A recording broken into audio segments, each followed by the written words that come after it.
The quiet car lesson. Today you will see why the car never gives the driver the respect he hopes for. Storyteller Arjun Mehta. Imagine you are walking down the street.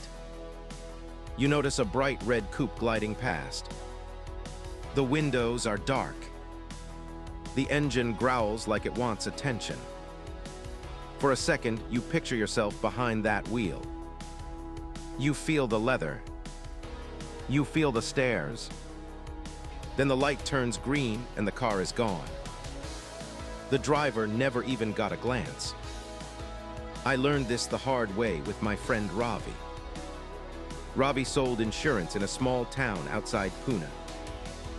He was good at his job. He saved every rupee he could. Every morning, he took the crowded bus to the office. He stood in the aisle sweating with farmers, students, nurses. He told himself one day he would own the road instead of sharing it. 5 years passed. Ravi's bonus finally looked decent.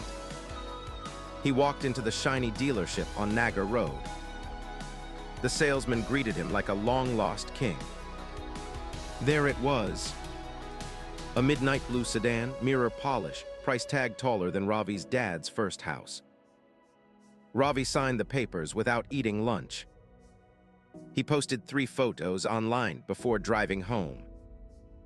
He captioned it, "Dreams do come true, hard work pays." That evening, he picked me up for coffee. He wore new shades even though the sun had set. He kept checking the rear-view mirror to see who was looking. At the traffic circle, a teenager on a bike pulled beside us. The kid stared. Ravi lifted his chin. Then the kid shouted to his friend, "Bro, look at that sick ride, must cost a fortune." Ravi smiled. The kid never looked at Ravi. He was photographing the dashboard, the logo, the tail lights. The kid didn't ask Ravi's name. He didn't ask what Ravi did to afford it. He just wanted the car. A week later, Ravi invited old classmates for dinner. He parked right in front of the restaurant so everyone would pass the car. They did. They touched the hood, opened doors, took selfies.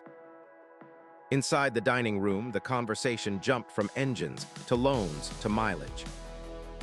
No one spoke about Ravi's promotion that year. No one mentioned the charity drive he had organized. 40 minutes passed before a friend asked him, "So how did you manage the down payment?" Ravi tried to tell the story of 50-hour weeks, missed family weddings, home-cooked food. Halfway through, another friend leaned in.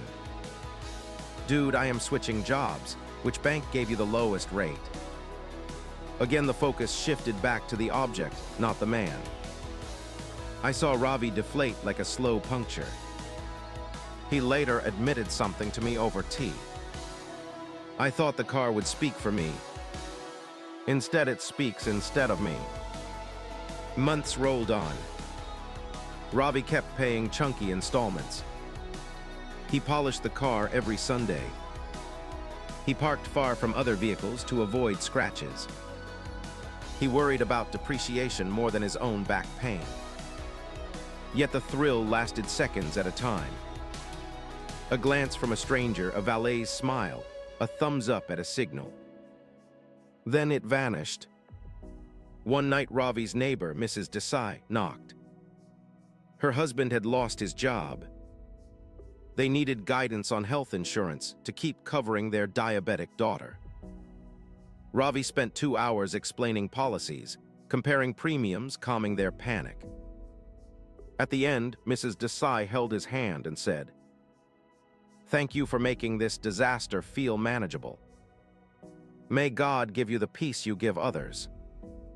She had never commented on his sedan. That moment stayed with him longer than any compliment about horsepower. The next year, Ravi sold the blue car. He replaced it with a small hatchback half the price.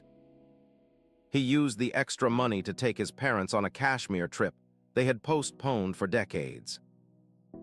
He also funded annual checkup camps for cab drivers in town. People around him noticed the change, not the vehicle.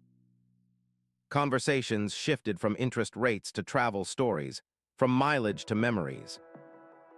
Ravi told me he finally felt seen because the focus was back on the person, not the possession. I still think of that red coupe I once saw on the street. It looked powerful, but it could never thank anyone. It could never listen. It could never remember a friend's birthday or help a neighbor's child study. Only the driver can do those things. And that is where respect truly begins. Summary: people picture themselves in the car. They rarely admire the one who owns it. Status symbols grab fleeting attention, while character earns lasting respect. Spend less time polishing images and more time building memory, kindness, and usefulness. When you stop chasing validation through things, people finally see you.